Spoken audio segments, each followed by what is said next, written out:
지난 시간이랑 그 전 시간이랑 조금 막간을 이용을 해서 과학의 어떤 지역적 차이, 문화적 차이, 그에 따른 어떤 의학의 어떤 차이에 대해 가지고 여러분들과 함께 이야기를 나눠봤고요.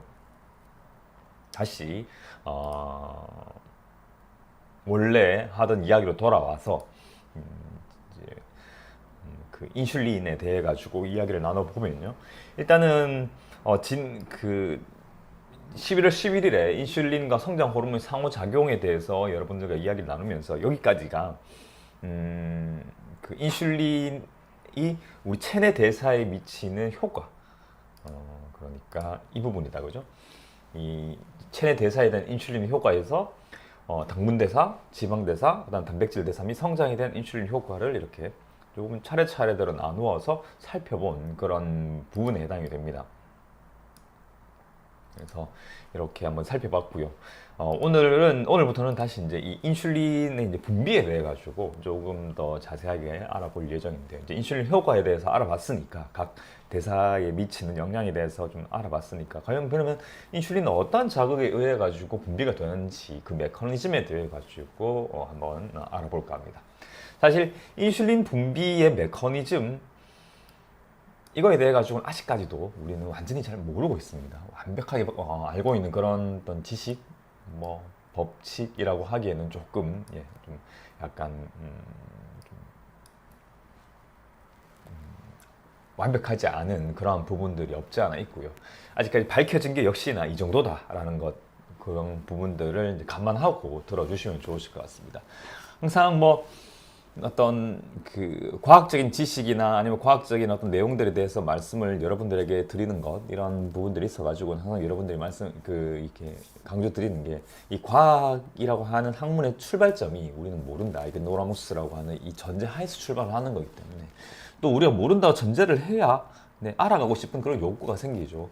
그러니까 과학이 발전을 할 수가 있는 겁니다. 우리가 다 안다고 전제를 하는 순간 더 이상 발전이 없죠. 이거는 뭐 학문뿐만 아니라 우리가 인생을 대하는 태도, 그 다음에 건강을 대하는 태도도 마찬가지일 것 같습니다. 우리가 이미 건강하다, 나는 더 이상 계산할 게 없어, 나는 충분히 건강해 라고 여러분들께서 생각하시는 순간 더 이상 노력할 필요가 없죠. 그냥 그대로 지내시면 되는 거니까. 하지만 우리가 조금 더 건강할 여지가 있고, 내가 조금 더 건강해질 수가 있고, 그 다음에 내가 지금 건강하지 않다고 생각을 하니까 좀 더 건강해지기 위해 노력할 수 있는 그런 여지가 생기는 거죠. 그래서 이런 태도, 그 다음에 어떤 관점의 차이가 상당히 크다라는 것. 그거는 학문을 하는 데 있어가지고 뿐만 아니라 우리가 건강을 생각하는 데 있어가지고 상당히 좀 큰 차이점을 보인다라는 것을 알아주셨으면 좋겠습니다.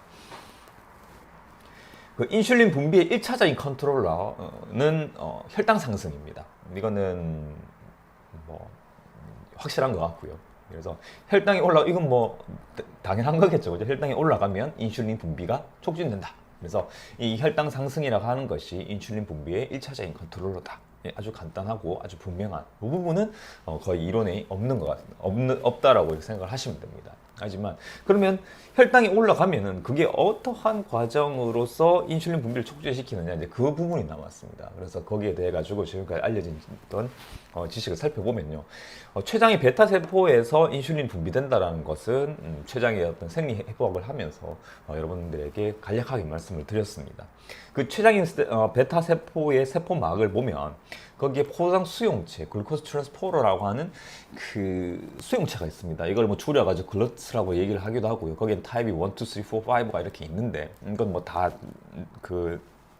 제쳐두고 일단은 그 베타 세포의 이 포도당 수용체, 그러니까 포도당을 세포 안으로 이렇게 집어넣는 그 수용체가 존재를 하고, 그 수용체를 통해서 베타세포 안으로 들어간 포도당이 포도당 인산화 효소에 의해 가지고 포도당 6인산으로 인산화가 됐는데, 거기까지는 우리가 잘 알고 있는 것 같아요. 근데 그 다음부터가 이제 아직까지는 좀 잘 완전히 밝혀지지는 않은 것 같습니다. 아직 이런 인산화 과정이 뭐 췌장의 베타 세포가 혈당을 감지를 하고, 혈당 상승을 감지를 하고, 그러면서 뭔가 그런 감지된 자극을 통해서 인슐린을 분비하는데 뭔가 좀 촉진을 하는, 그 인슐린 분비를 촉진하는 그런 기전을 활성화시킨다. 여기도 보면은 뭐 칼슘 채널을 뭐 열어가지고 그걸 통해서 인슐린을 분비하도록 방출하도록 만드는 그런 형태로서 그림은 이제 간략하게 그려놨습니다. 그래서 이것이 주요한 역할을 할 것이다라고 생각이 된다 이렇게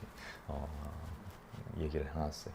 그래서 여기에 대해 가지고는 조금 더 뭐 좀 길게 설명을 드릴 수도 있을 것 같긴 한데요. 여튼 너무 또 깊이 들어가면 사실 또 재미가 없잖아요. 그죠? 그래서 여러분들께서 또 우리가 또 기억해야 될 거는 제일 분명한 건 혈당 상승이 인슐린 분비에 있어가지고 아주 직접적인 1차적인 컨트롤러다.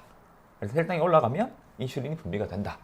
그래서 인슐린 분비를 최소화하기 위해서는 왜 제가 지방 대사를 뭐 일으키거나 아니면 지방 대사를 좀 유지하기 위해 가지고 인슐린 분비량이 좀 최소로 유지가 돼야 된다는 말씀을 드리잖아요. 그죠? 그래야지 체내에서 지방이 저장되거나 이게 아니라 지방이 소모될 수 있는 그런 기전이 활성화되는 거니까. 그러기 위해 가지고는 혈당의 상승이 없어야 된다. 여기도 보면 혈당이 혈당의 상승이거든요.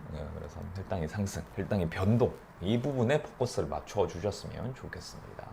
그래서